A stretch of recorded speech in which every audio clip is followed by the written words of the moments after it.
पछिको आशा, सावधानी र सूचनाका लागि भरोसा। नमस्कार, कार्यक्रम जीवन रक्षामा स्वागत छ। म सरोज ओली।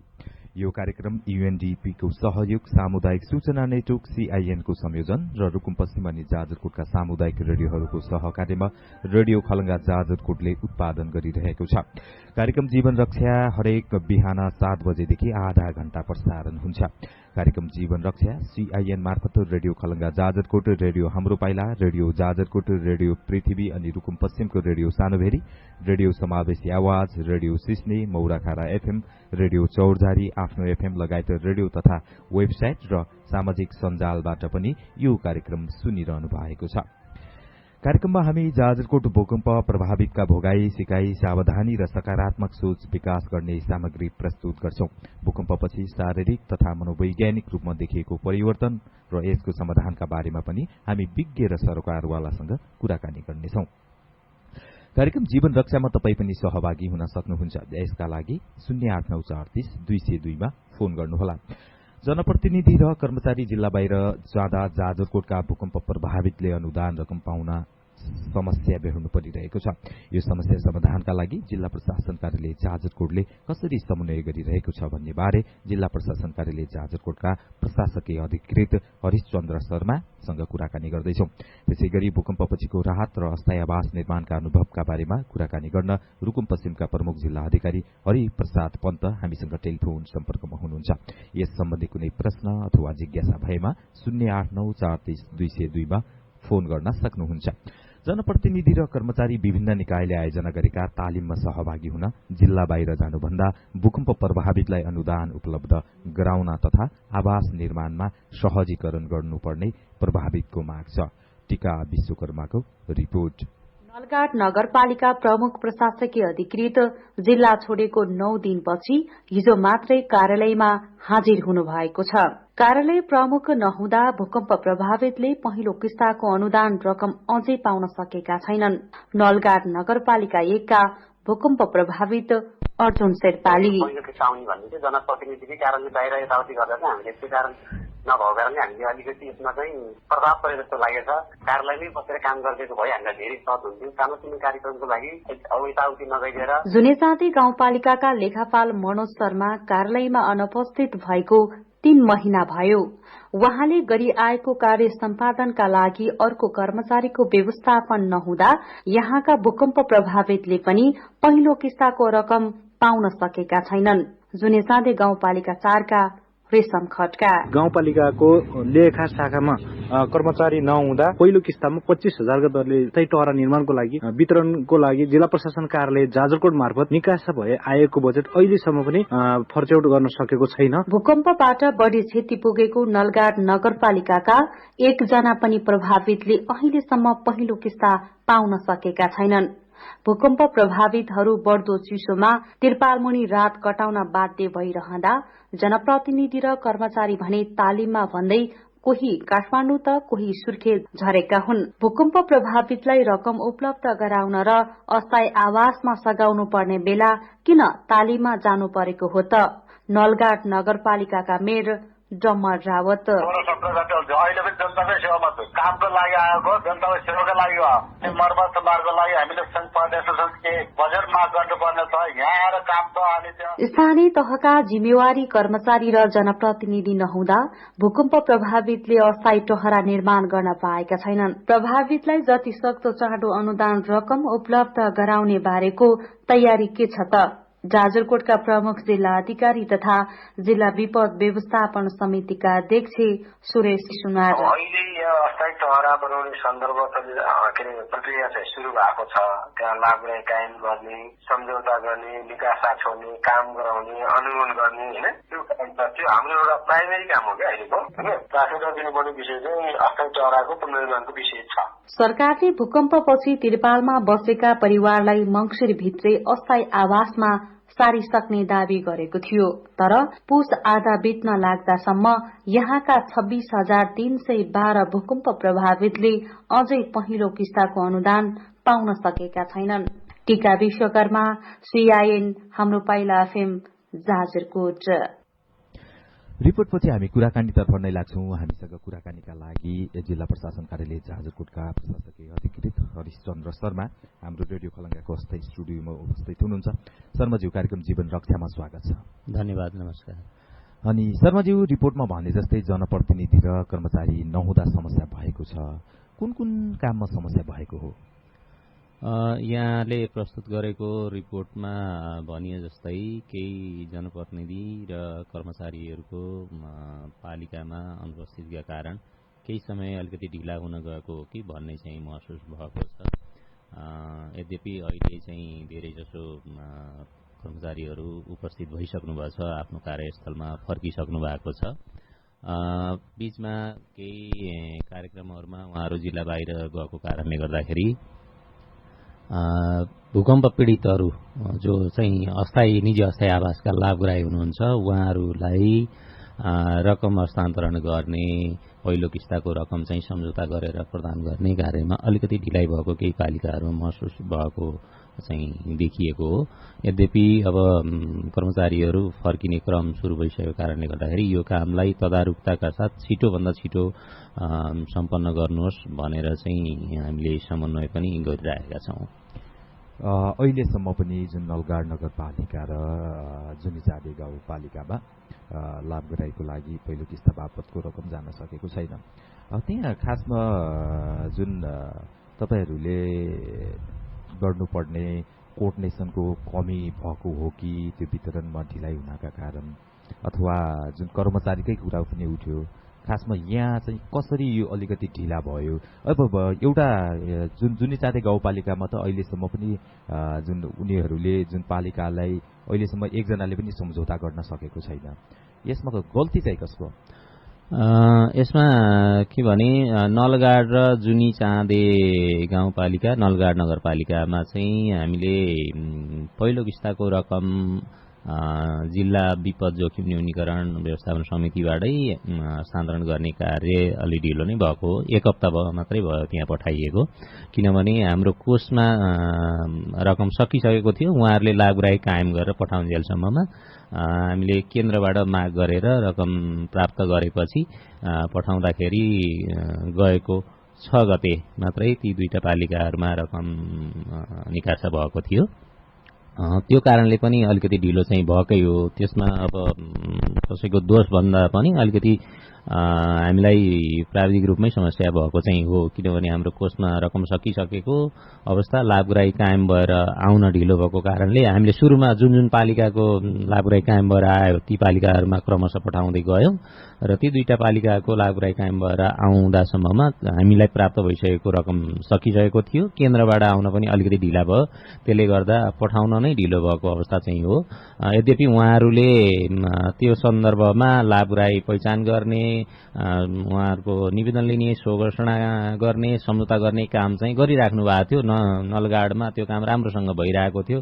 अहिले सम्भवतः अन्य पालिकाहरू भन्दा त्यो पालिकाले लाभग्राहीसँग सम्झौता गर्ने काम पनि टुङ्ग्याइसकेको छ। त्यो प्राइमेरी काम नै हो।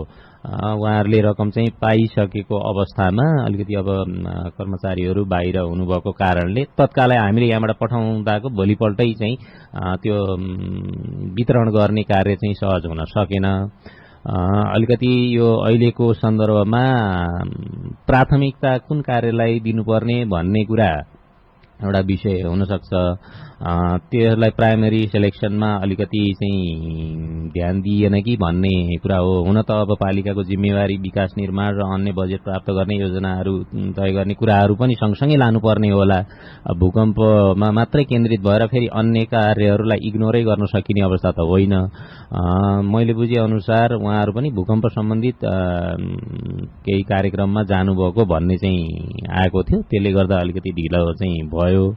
जुनिचाँदे गाउँपालिकाको हकमा चाहिँ त्यहाँ अलिकति कर्मचारी हाम्रो लेखापाल, त्यहाँको चाहिँ आर्थिक प्रशासन हेर्ने लेखापाल चाहिँ अनुपस्थित हुनुभएको भन्ने चाहिँ बुझियो। के कारण रहेछ भन्दाखेरि त्यहाँ अलिकति बुझ्दाखेरि समस्या केही जनप्रतिनिधि र कर्मचारी बीचमा केही असमझदारी जस्तो उत्पन्न भएको भन्ने जस्तो आयो कुरा र उहाँले राजीनामा नै बुझाएर चाहिँ प्रशासकीय अधिकृतको टेबलमा राजीनामा छोडेर गएको भन्ने चाहिँ जानकारी आएको थियो। यद्यपि हामीले उहाँलाई फकाएर होइन, अब दुवै पक्षबीच समझदारीमा आएर यस्तो विपदको बेलामा चाहिँ काम गर्नुपर्छ भनेर उहाँलाई चाहिँ फर्काउने कोसिस गरिसकेका छौँ र सिडिओ साहबले यसमा समन्वय पनि गरिसक्नु भएको छ। उहाँ फर्किन पनि तयार भइसक्नु भएको छ। सम्भवतः आज पुग्नुहुन्छ होला पालिकामा र उहाँ पुग्ने बित्तिकै त्यो रकम वितरणको कार्य सुरु हुन्छ। कुनै टेलिफोन सम्पर्कमा हुनुहुन्छ, उहाँको जिज्ञासा के छ हामी सुनौँ।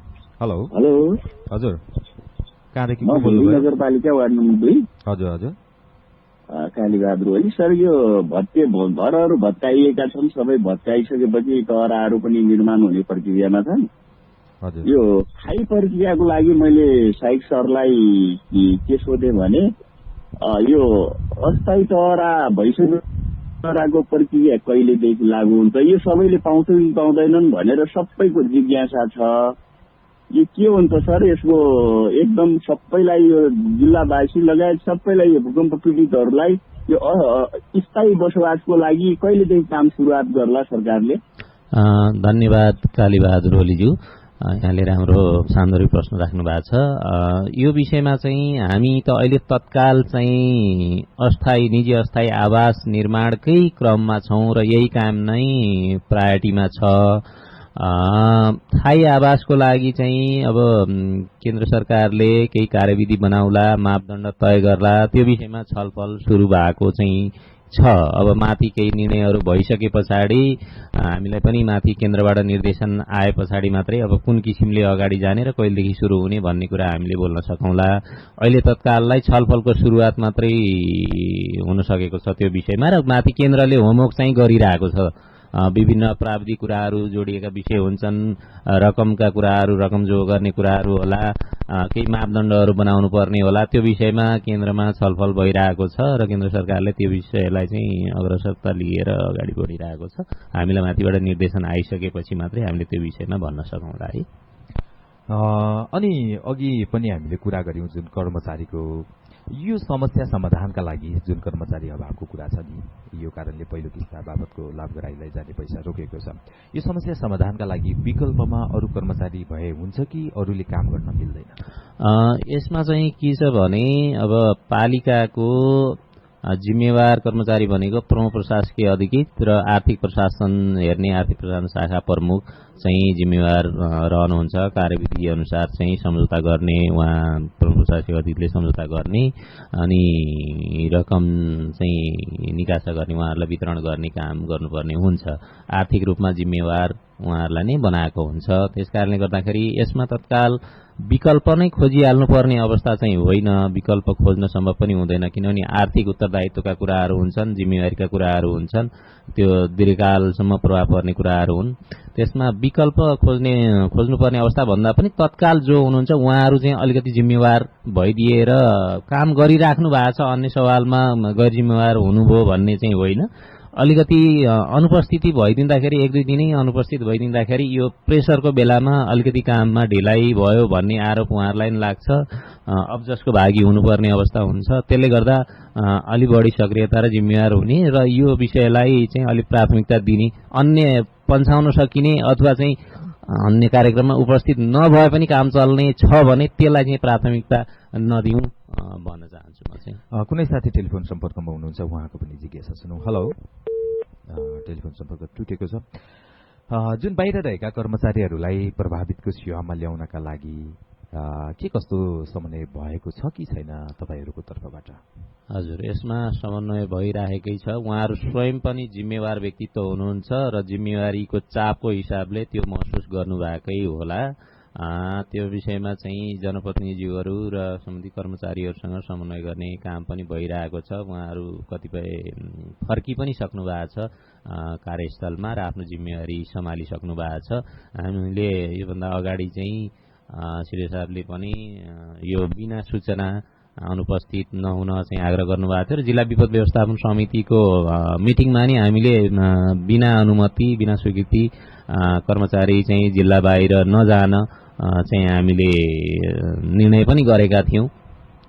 त्यति हुँदाहुँदै पनि केही साथी बाहिर हुनुभएछ। यो पूर्व जानकारी, पूर्व स्वीकृति लिएर मात्रै जानुपर्ने अवस्था हो र पछिल्लो चरणमा अब आउँदा दिनहरूमा उहाँहरूले त्यसो गर्नुहुने छैन भन्ने चाहिँ आशा रहेको छ। जुन कतिजना कर्मचारी र जनप्रतिनिधि बाहिर थिए र अहिले हाल जिल्लाभित्र आए? हजुर, अहिले अब क्षेत्रमा फर्किए? हजुर, अहिले चाहिँ खासमा अब मुख्य जिम्मेवार कर्मचारी भनेको प्रमुख प्रशासकीय अधिकृत र आर्थिक प्रशासन शाखा हेर्ने प्रमुख नै मुख्य जिम्मेवार हुनुहुने भएको कारणले गर्दाखेरि बीचमा 3-4 वटा पालिकामा चाहिँ कार्यक्रम 3-4 वटा पालिकाका साथीहरू कार्यक्रमका लागि बाहिर जानुभएको भन्ने जानकारी आएको थियो र जानकारी पाएपछि हामीले त्यसो नगरेको भए हुन्थ्यो भन्ने कुरा पनि केही साथीहरूसँग प्रत्यक्ष सम्पर्क हुँदाखेरि गरेका थियौँ र हामी फर्किहाल्छौँ भन्ने कुरा गर्नुभएको थियो र फर्कि पनि सक्नुभयो उहाँहरूलाई।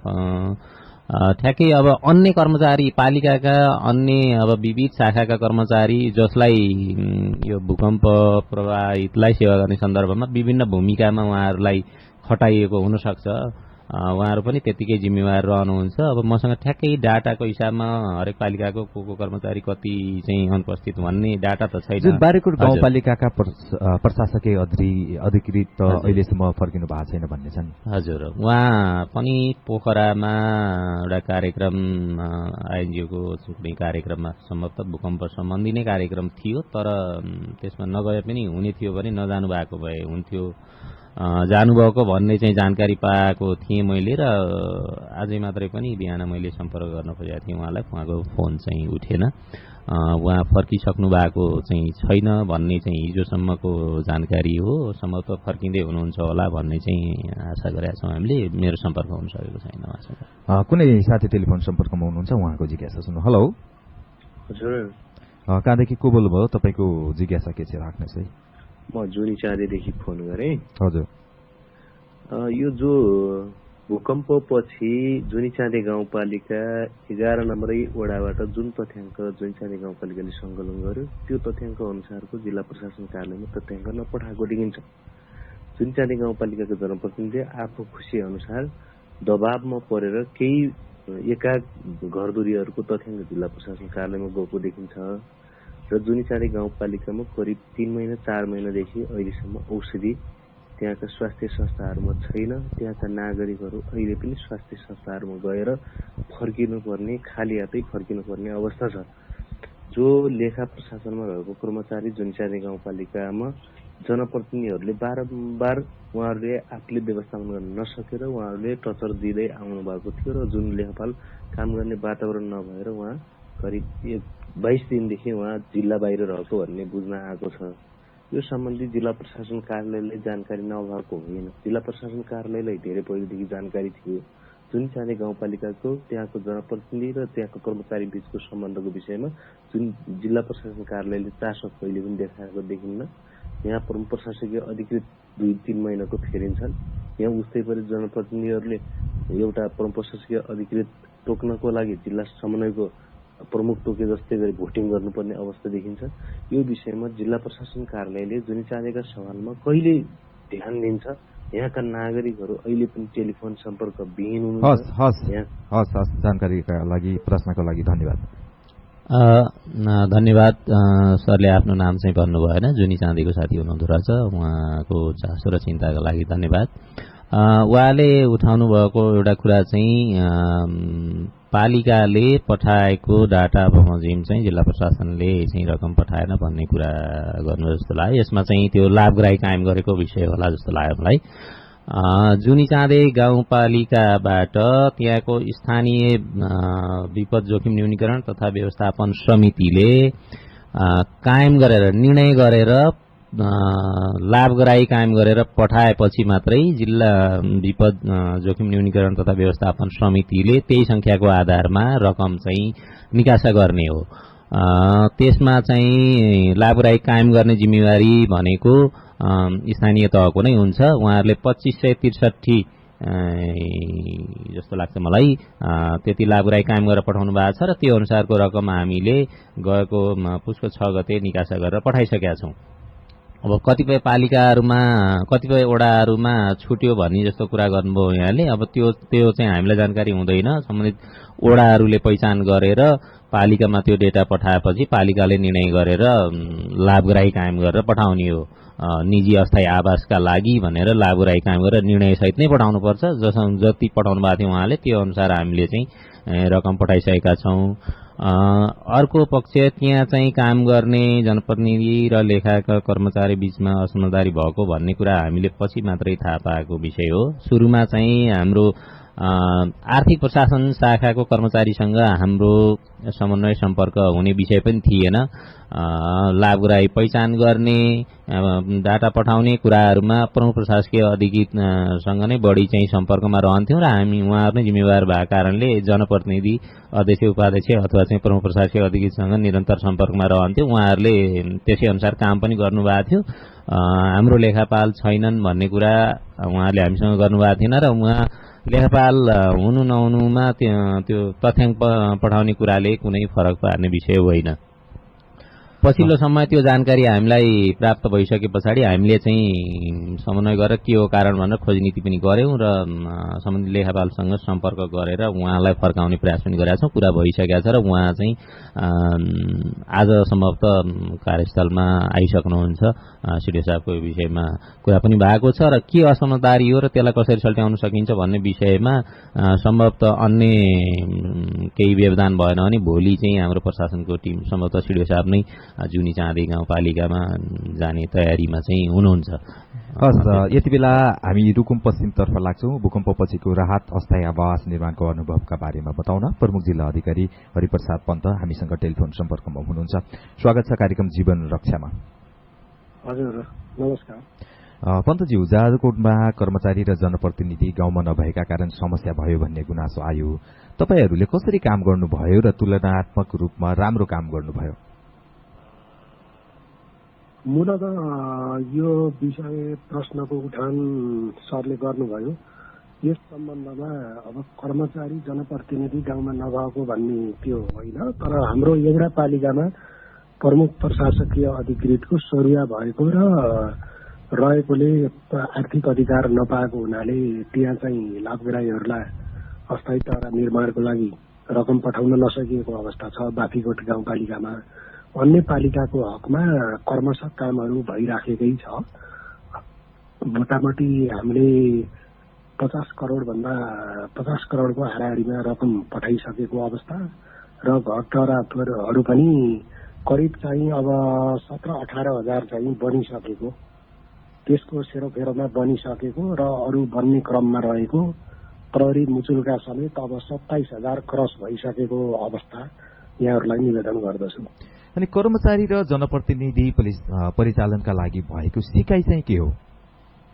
हजुर, फेरि प्रश्न दोहोऱ्याउनु पर्ला। हजुर, कर्मचारी र जनप्रतिनिधि परिचालनका लागि भएको सिकाइ चाहिँ के हो? हजुर, कर्मचारी र जनप्रतिनिधिको परिचालनका लागि भएको सिकाइ चाहिँ भएको सिकाइ हो कर्मचारी र जनप्रतिनिधिका लागि भएको सिकाइ परिचालनका लागि भएको सिकाइ कस्तो सिकाइ पाउनुभयो? यो कस्तो भन्दाखेरि कर्मचारी र जनप्रतिनिधिहरू बीचको सम्बन्ध एकदम सुमधुर हुनुपर्छ। हजुर, निरन्तर रूपमा एउटा त अन्तर संवाद कर्मचारी र जनप्रतिनिधि आफ्नो निकायमा मात्र होइन कि तीनवटै लेयरको। अब विशेष गरी प्रदेशको त त्यति पछिल्लो समयमा ठूलो भूमिका देखिएको छैन। स्थानीय तह र जिल्ला विपद व्यवस्थापन समिति, विशेष गरी जिल्ला प्रशासन कार्यालयको बीचमा चाहिँ कर्मचारी जनप्रतिनिधिहरूको बीचमा एउटा सौहार्द सम्बन्ध हुन सकेन, विश्वासको वातावरण हुन सकेन भने पक्कै पनि मिटिङहरू बस्ने, त्यसलाई निर्णय गर्ने, कार्यान्वयनमा लैजाने, प्लान बनाउने कुरा चाहिँ अभियसली प्रभावित हुन्छ। त्यो कुरामा हामी अति संवेदनशील छौँ र त्यो हिसाबले हामीले सुरुदेखि नै हाम्रो कामको गतिलाई निरन्तरता दिइरहेका छौँ। सिडिओ साहब, अनि बाफीकोटमा चाहिँ कर्मचारी कहिले आउनुहुन्छ? प्रमुख प्रशासकीय तत्काल ल्याउनका लागि तपाईँले के गर्नुहुन्छ? सामान्य प्रशासन मन्त्रालयमा भनिएको पनि छ, त्यहाँबाट सरुवा भएर नयाँ नआइसकेको हुनाले अब यो मैले नै कहिले भन्न सक्ने अवस्था रहेन। सामान्य प्रशासन मन्त्रालयमा माननीय श्रीमान सचिवज्यू अनि यता जिल्लाको माननीयज्यूहरूले समेत पहल गरिराख्नु भएको छ। त्यहाँको फेरि हाम्रो जनप्रतिनिधि गाउँपालिकाको अध्यक्षज्यू पनि बिरामी, उपाध्यक्षज्यू पनि अपरेसन भएर बसेको अवस्थाले गर्दा त्यो प्रभावित भएको। यद्यपि लाभग्राहीहरूको हामीले पैसा चाहिँ त्यहाँ पठाइयो, त्यो पैसा पठाए पनि अब त्यहाँ वितरण हुन सकेन। त्यो सरुवा भएर पहिलाको कर्मचारी जाने अहिलेको नआउने भएको हुनाले अब छिटै आउनुहुन्छ होला। मैले एक्ज्याक्ट डेट तोक्न सक्ने अवस्थामा रहेन त्यो विषय, मेरो कार्यक्षेत्रभन्दा बाहिर भएको कारणले गर्दा। अनि जुन कार्यक्रममा सहभागी हुनका लागि निम्ता रुकुम पश्चिममा पनि आयो होला, जाँदै जानु भएन वा कसरी परिचालन बढी भन्नु पर्ला सर, सुन्ने छैन यहाँ। जुन जनप्रतिनिधिहरू बाहिर जाने कुरा, जुन विभिन्न कार्यक्रममा जाने कुरा थियो नि, त्यसको निम्ता त रुकुम पश्चिममा पनि आयो होला अथवा जाँदै जानु भएन? होइन, जानुभयो। अब के भने गए पनि जस्तो कर्मचारीको हकमा आर्थिक अधिकार प्रमुख प्रशासकीय अधिकृतसँग रहेको र उहाँले प्रत्यायोजन गरेर नगएको भन्ने मैले त प्रत्यायोजन गर्न मिल्छ जस्तो लाग्थ्यो। नयाँलाई दिनुभएको रहन्छ त्यहाँ बस्नेलाई। अब सामान्यबाटै अधिकार प्रत्यायोजन सहित आउने हुनाले त्यो बाँकीकोटको केसमा ल्याप्स भएको। अन्य हकमा त जनप्रतिनिधिज्यू जस्तो अध्यक्षज्यू नभएको अवस्थामा उपाध्यक्षज्यूले कोअर्डिनेट गरेर विपद व्यवस्थापन समितिको बैठक बसाल्ने, वडाध्यक्षज्यूहरूसँग समन्वय गरेर राहत वितरण लगायतका कामहरू त त्यसरी नै सम्पन्न भए। यसमा त प्रश्न। अनि एउटा जिज्ञासा पनि आयो, रुकुम पश्चिममा अस्थायी टहरा बनाउने क्रममा कतै एक छाने त कतै दुई छाने बनाइएको छ। अब जुन त्रिवेणी गाउँपालिकाको सन्दर्भमा दुई छाने नै बनाउनु पर्छ भनेर जनप्रतिनिधिहरूले दबाब दिएका छन् भन्ने गुनासो आयो। दुई छाने हो, एक छाने र दुई छाने भन्ने हुन्छ नि, त्यो त थाहा पाउनु भयो नि, एक छाने र दुई छाने भन्ने? मैले अलिक बुझिनँ त्यो। जुन हामीले एक छाने भने एकापट्टि मात्रै राख्ने भयो, एक साइडमा मात्रै बारेर गराउनु पर्यो। दुई छाने भने हाम्रो पुराना घरहरू, जुन कच्ची घरहरू हुन्छ नि, यसो के अरे माथि के भन्छ त्यसलाई, दुईटा पाली भएको टाइपको हुन्छ नि, दुईटा पाटो भएको के? हजुर।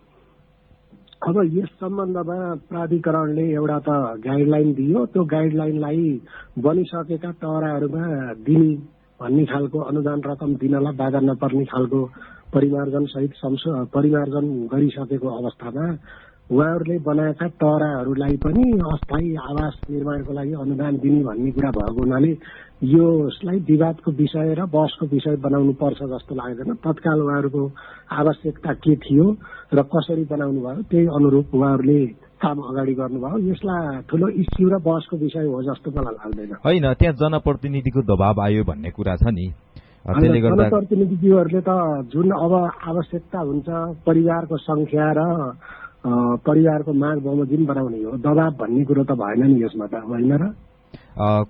जिज्ञासा त्यही आयो, स्थानीयबाट कुरा त्यो आयो।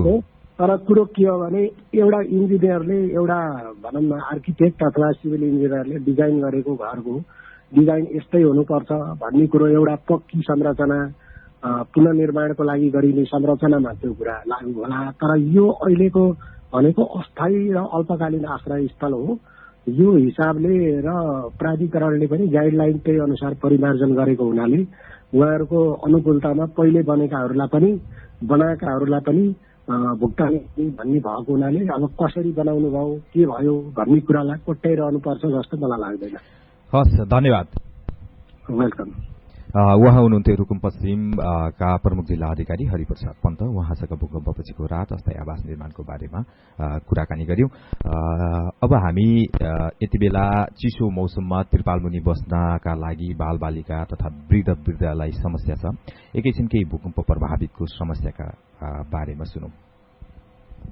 मेरो नाम पुनिका परियार, 2 नम्बर वडा डिङ्गा त होला। भिड त बस्नेको माया छैन, चर्किया बाहिर टेन्टाले बसिरहेको छ। समस्या त भइरहेछ। एउटा बिरामी भयो नि ढोलाले हातखुट्टा दुख्छन् भन्ने, ज्वरो आउने, त्यही रोका खोकी के खुवाउने अरू केही छैन। के गरम पानी बनाउने खुवाउने त्यही त हो। मल्ल घरलो आएको 7 नम्बर वडा बस्ने। अब बास छैन, पाल हाल्यो, त्यही पाल पनि नपुगेर तानातान गरेर बच्चा पनि साना छन्, बिरामी छन्, गर्भवती छु, म पनि बिरामी छु। 2-4 दिन भयो। रोड नम्बर 7 स्याला 6 महिना अघि बच्चा बिरामी हुन्छ, यस्तै समस्याहरू छ। अनि अर्को बाबुनी 2 वर्ष छ, यस्तै समस्याहरू बिरामी भइरहन्छ, पालमा बस्नुपर्छ, चिसोको मौसम छ यतिखेर। नाम मेरो अमला खत्री स्याला, छोराछोरी छन् 2टा, बिरामी छन्, बाहिरै सुन्नुपर्छ, चिसाले पाल नपुगेर चिसामै बस्नुपर्छ, अन्य नभएर पाल छैन। दिपा बस्ने के गर्ने, भूकम्पले गर्दा अहिले बाहिरै सुन्नुपर्छ, छोराछोरी त्यही दिन हामी बिरामी हुने भएकै बाहिर सुन्न काम।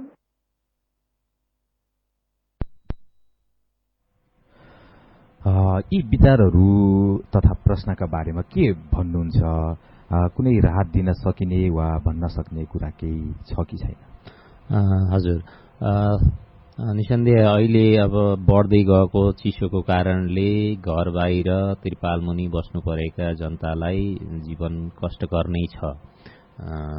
त्यसमा अब त्यो कष्टलाई घटाउन के गर्न सकिन्छ भन्ने पब्लिकको तर्फबाट उहाँहरूले के गर्न सक्नुहुन्छ र हाम्रो तर्फबाट हामीले के गर्न सकिन्छ भन्ने विषयमा चाहिँ हामीले चासो राख्नुपर्ने हुन्छ।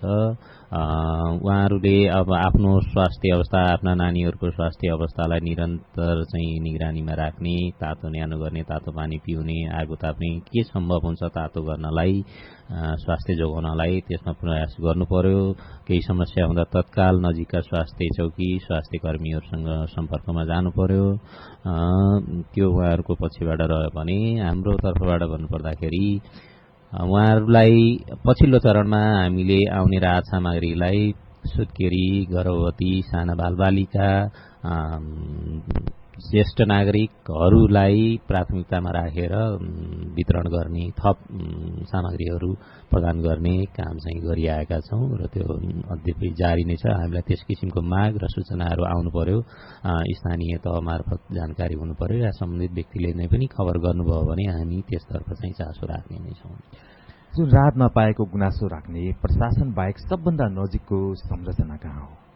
राहत नपाएको गुनासो राख्ने त सबभन्दा नजिक भनेको स्थानीय तह नै हुन्छ, ओडा नै हुन्छ। उहाँहरूको चाहिँ ओडा कार्यालय र स्थानीय पालिकामा नै उहाँहरूले सम्पर्क राख्नु पर्यो। पुगेन भने आफ्नो गुनासो त्यहाँ राख्नु पर्यो, माग त्यहाँ राख्नु पर्यो र त्यहाँबाट पालिकाले आफूसँग भएको सामग्री, मौजूदा सामग्रीबाट के दिन सकिन्छ या छैन थप उपलब्ध गराउनु पर्ने हो भने हामी कहाँ पनि मागेर पठाउन सक्छ जिल्ला विपद व्यवस्थापन समितिमा। हामीसँग छ भने हामीले उपलब्ध गराउँछौँ। क्रिटिकलै अवस्था भएको अवस्था छ भने त स्थानीय तहले आफैले किनेर पनि उपलब्ध गराउनु पर्ने जिम्मेवारी यो बेला चाहिँ हो। अनि जाडोको लागि राहत सामग्री आउने क्रम पर्याप्त छ कि पुगेको छैन? हजुर, जाडोको सामग्रीहरू अब एक चरणको 100-200 राहत सामग्री त सबैलाई पुर्याउन प्रयास गर्यौं र पुग्यो होला भन्ने अपेक्षा गरेका छौं। स्थानीय तह मार्फत हामीले पठाएकै हो र पछिल्लो चरणमा केही दाताहरूले चाहिँ सम्पर्क राख्नु भएको अवस्थामा हामीले के सामान ल्याउँ भन्दाखेरि जाडोकै लागि उपयुक्त हुने ब्ल्याङ्केटहरू अथवा तातो कपडाहरू चाहिँ ल्याइदिनुहोस् भनेर आग्रह गरेर त्यसै अनुसार ल्याउनु भएको र माग भएको ठाउँमा जहाँ आवश्यकता हो ती ठाउँहरूमा हामीले पठाइ पनि राखेका छौं र फेरि पनि त्यस्ता दाताहरू सम्पर्कमा रहनुभयो अथवा ल्याउनुभयो भने त्यस्ता जहाँ चाहिँ बढी प्रभावित आवश्यकता छ अहिले तत्काल चिसोलाई सम्बोधन गर्नलाई जहाँ बढी आवश्यकता देखिएको छ त्यस्ता ठाउँहरूमा हामीले चाहिँ राहत सामग्री वितरण गर्नेछौँ। हामी कार्यक्रमको अन्त्यमा आएका छौँ। अन्तिममा रेडियो सुनेर बस्नुभएका श्रोताहरूलाई के भन्न चाहनुहुन्छ रेडियो मार्फत? हजुर, सम्पूर्ण श्रोताहरूलाई म चाहिँ जिल्ला विपद व्यवस्थापन समितिका तर्फबाट जिल्ला प्रशासन कार्यालयको तर्फबाट अहिले चाहिँ यो विपदको घडीमा जुन किसिमको चाहिँ समस्या झेलिराख्नु भएको छ भूकम्प पीडितहरूले उहाँहरूले अहिले पछिल्लो चरणमा चाहिँ आफ्नो स्वास्थ्य जोगाउनलाई चाहिँ विशेष चासो दिनुहोला, ध्यान दिनुहोला। समस्या छ तर समस्याका बावजुद पनि अब चुनौतीका बावजुद पनि आफूले के गर्न सकिन्छ, के बेटर, के राम्रो गर्न सकिन्छ त्यसतिर ध्यान दिनु पर्यो र अन्य श्रोताहरू जो चाहिँ भूकम्प पीडितहरूलाई कुन किसिमले सहयोग पुर्याउन सक्नुहुन्छ त्यो सहयोग उहाँहरूलाई चाहिँ सहयोग दिनलाई तत्पर रहनुहोस्, सक्रिय रहनुहोस्। उहाँहरूका अस्थायी टहरा बनाउनेमा हुन्छ कि उहाँहरूको स्वास्थ्य उपचारको कुराहरूमा हुनसक्छ कि अथवा सूचना दिएर सहयोग गर्न सकिने हुन्छ कि सचेतनाका कार्यक्रमबाट सहयोग गर्न सकिन्छ कि हरेक तौरबाट गर्न सकिने सहयोगका लागि सबै चाहिँ सरकारवाला जुटौँ र अघि बढौँ भन्न चाहन्छु। हस्, महत्त्वपूर्ण समयका लागि धन्यवाद सर। मेरो भनाइ राख्ने मौका दिनुभएकोमा यहाँहरूलाई पनि धेरै धेरै धन्यवाद। यो सँगै कार्यक्रम जीवन रक्षाको समय आजलाई सकिसकेको छ। कार्यक्रम सुनिसकेपछि तपाईका मनमा उठेका प्रश्न र कुनै विचार भए हामीलाई पठाउन वा लेख्न सक्नुहुनेछ। यसका लागि हाम्रो इमेल ठेगाना radiokhalanga@gmail.com, IVR नम्बर 01562646 मा फोन गरेर दिइएको निर्देशन अनुसार आफ्नो विचार पनि तपाई रेकर्ड गर्न सक्नुहुन्छ। कार्यक्रम जीवन रक्षामा भोलि बिहान 7 बजेपछि फेरि भेटौँला। आजको अंकबाट प्राविधिक साथी प्रकाश रोकाएसँगै म सरोज ओली बिदा हुन्छु। नमस्कार।